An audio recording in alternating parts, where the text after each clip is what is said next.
Olá, olá pessoal. Estamos de volta aqui com o nosso canal, né, o Observador. Estava lendo aqui a matéria do Paulo Capelli no jornal Metrópolis, né, falando sobre a lei Magnitsky, americana ou a global. Né? A global ainda é pior, porque atinge a União Europeia e outros países aliados. Né? E no caso do Alexandre de Moraes, ele foi citado nominalmente pelo Trump, pelo Marco Rubio, como o juiz da lawfare, aquele que utiliza todo o estamento burocrático judiciário do Brasil para atingir adversários políticos ou inimigos pessoais. Que é uma coisa que eu diria que é uma prevaricação, não é? Quando você utiliza uma arma estatal de forma pessoal para atingir um adversário seu, uma pessoa que você não gosta, um parente, um vizinho talvez, né? Não é assim? Você briga com o vizinho, de repente você descobre que o vizinho é da Receita Federal. Você briga num bar e descobre que o cara é da Receita Federal, da Polícia Federal ou da Polícia Civil. Né? Ele pode pegar o telefone e começar a articular com alguns colegas e para te ferrar, não é assim? Como é que um cidadão se defende de uma coisa dessa, né, gente? Como? Você tem um inimigo político, como é o caso do Alan dos Santos, que é inimigo de morte, o Oswaldo Eustáquio, Luciana Grillo, o Paulo Figueiredo, o Rodrigo Constantino, Alan dos Santos, já falei, né? Que são inimigos pessoais, mortais do Alexandre de Moraes, né? E, gente, a gente vai ver muita coisa acontecer daqui para frente por conta da Lei Magnitsky, né? Que é uma lei que foi sancionada em 2012. Tá aqui a lei, gente, ó, Public Law, 14 de dezembro de 2012. O nome da lei, gente, é essa aqui, ó.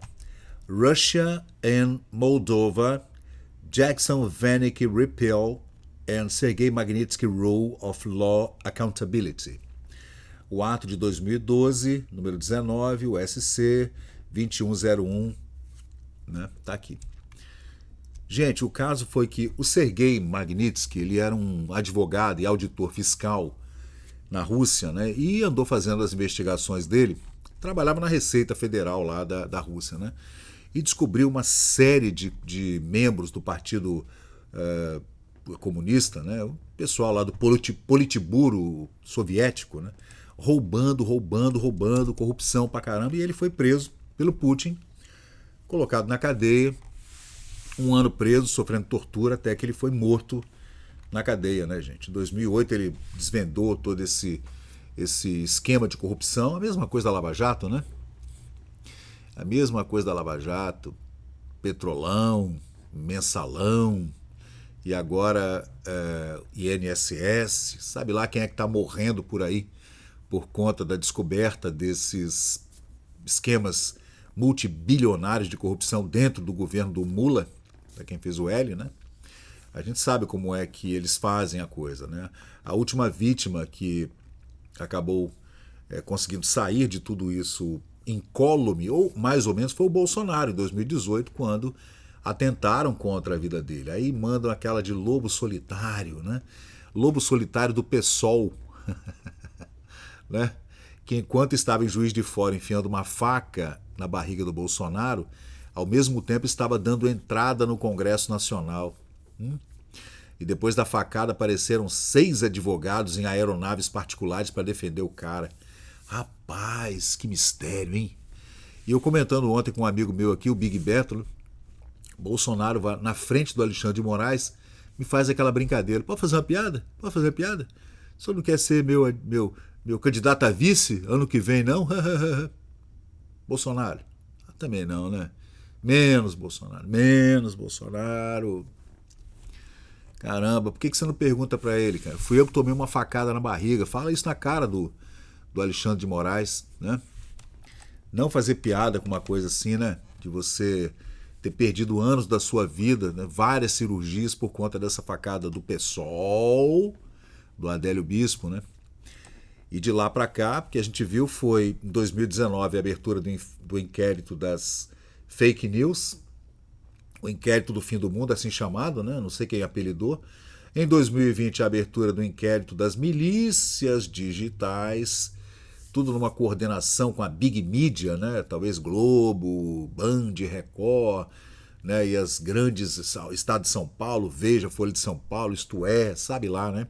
Para tentar barrar o avanço das redes sociais, porque, gente, como disse o David Bowie, numa entrevista antes de morrer, ele falou que, o cantor, né, compositor David Bowie, famoso, falou que as redes sociais, lá atrás, 15 anos atrás, que as redes sociais vão descentralizar tudo, não existe mais uma coisa monolítica, assim como se fosse um iceberg, né? O iceberg da informação foi derretendo, e hoje esse iceberg está espalhado em milhões de pedaços, bilhões de pedaços, nas redes sociais pelo mundo inteiro, com a informação fluindo para todo lado. Então, gente, já era. Como é que chama? O mago, não, como é que chama? Não volta para a garrafa? O gênio. O gênio não volta para a garrafa, gente. Então, essa lei Magnitsky, ela foi instituída lá atrás, em 2012, né? Pelo presidente Obama. E de lá para cá, gente, mais ou menos umas 700 pessoas já foram sancionadas por essa lei, tá? Na verdade, são 672 pessoas até agora sancionadas pela Magnitsky, numa matéria que eu estou lendo aqui no jornal chamado Migalhas, que é esse aqui, ó. Quem escreveu a matéria, não tem o nome da pessoa que escreveu a matéria, é da redação, né? Alguém na redação, não sei, não é um colunista que escreveu isso aqui, não. Mas tá aí, né? Eu sei que a lei chama-se Global Magnitsky Act, por conta do Sergei Magnitsky, esse advogado assassinado pelo Putin, né? E essa lei é uma lei bipartidária. Ela não tem. Depois que você entra na Magnitsky, não tem. Por exemplo, o Trump é republicano, colocou a Magnitsky no Alexandre de Moraes. Aí ano que vem ele perde a eleição, entra um democrata. Aí o presidente democrata, no ano que vem, sei lá quem, sei lá, Kamala, por exemplo. Aí ela vai lá e revoga. Não é assim, gente. Não revoga. Porque a Magnitsky é uma lei bipartidária e se for identificado uma pessoa que é um torturador internacional, é um genocida, é um cara que não deixa as pessoas irem e virem, é uma pessoa que usa do establishment e usa das suas prerrogativas estatais dentro de um ordenamento burocrático judiciário, por exemplo, no caso de um ministro de uma Suprema Corte, como aconteceu com ministros do TSJ na Venezuela, né? Lá chama-se TSJ, o STF deles lá, né? Do Maduro. Você não sai mais da Magnitsky, tá? Uma vez que você é sancionado, você não sai mais. E a Magnitsky, gente, ela pega mesmo e ela vai te sancionar com bancos, cartões de crédito, com os seus bens móveis e imóveis. Gente, fica tudo travado, tudo parado. E tem esse gráfico aqui que eu achei interessante no Migalhas, ó, que no primeiro mandato do Trump, entre 2017 e 2020, nós tivemos esse total aí de mais ou menos 300 e poucas pessoas sancionadas pela Magnitsky, né? O Joe Biden também, tá vendo? E o Joe Biden, quando entrou e fez também essas sanções, mais ou menos a mesma quantidade de sanções Magnitsky, né? Ele não revogou as do Trump. Então não revoga, né? Então, se o cara está sancionado, o Alexandre de Moraes, que foi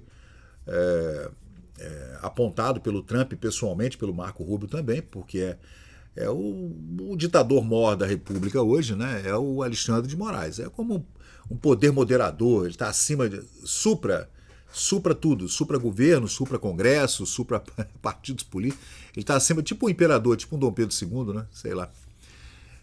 E ele está determinando tudo, inclusive impostos, como o IOF, por exemplo, que ele meteu a caneta e botou o IOF para valer, né? Mesmo contra o Congresso. Então a gente sabe o que está acontecendo. Também o Gilmar Mendes, porque, segundo o Marco Rubio, o Gilmar Mendes é o decano da corte, é o ministro mais velho em idade, com mais tempo. Idade não, né? É o mais velho em tempo dentro da corte, é o decano, né? E o Barroso, Luiz Roberto Barroso, que é o dançarino, o cantor dançarino, que é o presidente da corte, do STF, né? Então eles três, primeiramente, sofreriam essa lei Magnitsky. E ela, gente, por exemplo, O MBS lá, o príncipe herdeiro da Arábia Saudita, o Mohammed bin Salman, ele sofreu também, tá? Ele é um rei. Ele é um rei, ele vai ser rei da Arábia Saudita. E ele teve envolvimento na morte do jornalista Jamal Khashoggi. É uma coisa muito importante que aconteceu e ele, como ele é chefe de Estado, ele não pode ser sancionado, como ele está imune, né? Então a gente não sabe o envolvimento também direto, se ele mandou matar o cara mesmo, pegou o telefone e mata, como o Putin faz, né? Então a gente não sabe, né? Tem uma lista enorme de quase 700 pessoas sancionadas desde 2012, né? O pessoal da Nicarágua, da China, Gâmbia, Rússia, inclusive todos aqueles russos envolvidos no caso do Sergei Magnitsky, né? Que participaram da morte do advogado. Você imagina, o cara advogado, funcionário público, dentro do Estado russo, o cara é sequestrado, levado para uma galé, sei lá onde, ou para um calabouço em algum lugar, torturado até ser morto. Gente, é um absurdo, né? O cara indefeso é um negócio horroroso. Também tem gente de Mianmar, da República Dominicana, da Venezuela, né? Da Guatemala, Nicarágua, tem gente de todo lugar do mundo sendo sancionado. E o Brasil vai entrar nessa, né? O que é uma tristeza, porque, né? A gente imagina assim, o Brasil é um país pacífico, nós não temos guerra com ninguém, não temos... bom, temos uma guerra civil, narcotráfico, né? Guerra de narcotráfico interna, e já tem gente nos Estados Unidos e na União Europeia chamando o Brasil de mais um estado comandado pelo narcotráfico, um narco-estado, como é, por exemplo, a Venezuela, né? Em que o governo americano acusa o Nicolás Maduro de chefe do cartel dos Soles, né? E com o cartel de Sinaloa, e cartel de Aragua, trem de Aragua, né? Envolvimento com esses cartéis de tráfico de droga, mandando droga para os Estados Unidos através do México. Então,